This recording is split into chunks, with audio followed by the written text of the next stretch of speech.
Bismillahirrahmanirrahim. Assalamualaikum warahmatullahi wabarakatuh. Alhamdulillah wassalatu wassalamu ala Rasulillah wa ala alihi wa sahbihi wa mawala. Bapak-bapak, ibu-ibu yang dirahmati oleh Allah Subhanahu wa taala. Ada sebuah kisah yang menarik yang sangat memotivasi kita, khususnya bagi bapak-bapak dan ibu-ibu yang saat ini sedang menjalani musibah, menghadapi ujian sakit dari Allah Subhanahu wa ta'ala. Bahwasanya Allah Subhanahu wa ta'ala kelak di akhirat membagi manusia ini menjadi dua kelompok manusia. Yang pertama yang disebut dengan ahlul afiyah, yaitu orang yang semasa hidup di dunia hidupnya sehat terus, lempeng terus, gak ada masalah, gak pernah masuk ruang inap rumah sakit. Ada yang kedua yang disebut dengan ahlul musibah, orang yang semasa hidup di dunianya Allah uji dengan musibah, dengan sakit, ya masalah yang satu belum selesai muncul masalah baru, berbagai ujian Allah berikan kepada ahlul musibah.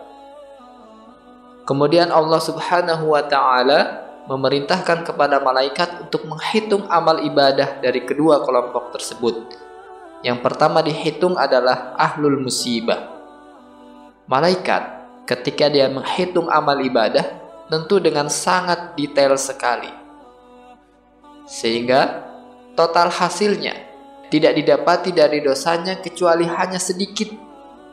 Ahlul musibah ini dosanya sudah tidak ada lagi karena kesabaran ketika dia menghadapi musibah, ujian yang Allah berikan di dunia.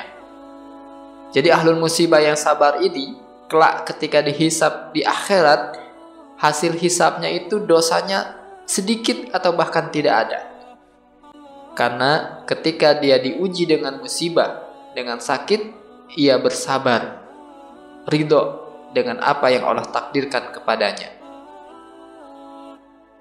Kemudian Allah Subhanahu wa ta'ala mengatakan, maka aku akan memberikan 3 hal kepada ahlul musibah ini.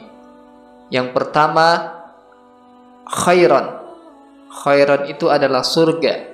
Maka ahlul musibah yang sabar ini insya Allah akan diberikan surga oleh Allah Subhanahu wa ta'ala. Yang kedua, manzilah atau tempat kedudukan yang sangat tinggi, yang mana manzilah ini tidak Allah berikan kepada ahlul ibadah yang lain. Ahlus saum, orang yang berpuasa, belum tentu mendapatkan manzilah ini. Orang yang sholat malam belum tentu mendapatkan manzilah ini. Orang yang haji umrah bahkan sampai ratusan belum tentu mendapatkan manzilah ini. Karena manzilah ini hanya Allah berikan kepada orang yang diuji dengan musibah, dengan sakit, kemudian dia bersabar. Maka dia akan mendapatkan manzilah ini. Yang ketiga, afiyah. Afiyah itu kekuatan. Orang yang kena musibah, orang yang sakit, tentu tubuhnya lemah.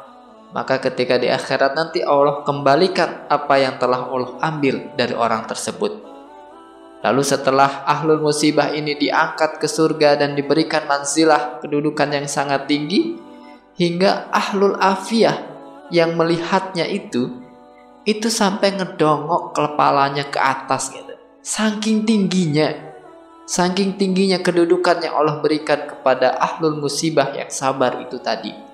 Lalu ahlul afiyah ini berkata, ya Allah, jika kami tahu betapa besar pahala yang Engkau berikan kepada ahlul musibah, maka ya Allah, kembalikan kami ke dunia kembali ya Allah. Lalu ujilah kami dengan sakit, sehingga kami bisa merasakan sakitnya kulit kami teriris-iris dan kami sabar. Jadi setelah melihat kedudukan pahala yang sangat besar yang Allah berikan kepada ahlul musibah, sampai-sampai ahlul afiyah ini pengen balik lagi ke dunia dan ingin diuji dengan apa yang Allah ujikan kepada ahlul musibah. Masya Allah. Mudah-mudahan bapak-bapak dan ibu-ibu yang saat ini diuji dengan musibah diberikan kesabaran, ketabahan, kekuatan, keikhlasan, ketawakalan oleh Allah Subhanahu wa ta'ala, sehingga insya Allah mudah-mudahan bisa mendapatkan 3 hal yang tadi dijanjikan kepada ahlul musibah, yaitu khairan, kebaikan atau surga, manzilah, kedudukan yang sangat tinggi, dan juga kekuatan yang Allah ambil ketika di dunia. Barakallahu li wa lakum, aqulu qouli hada. Assalamualaikum warahmatullahi wabarakatuh.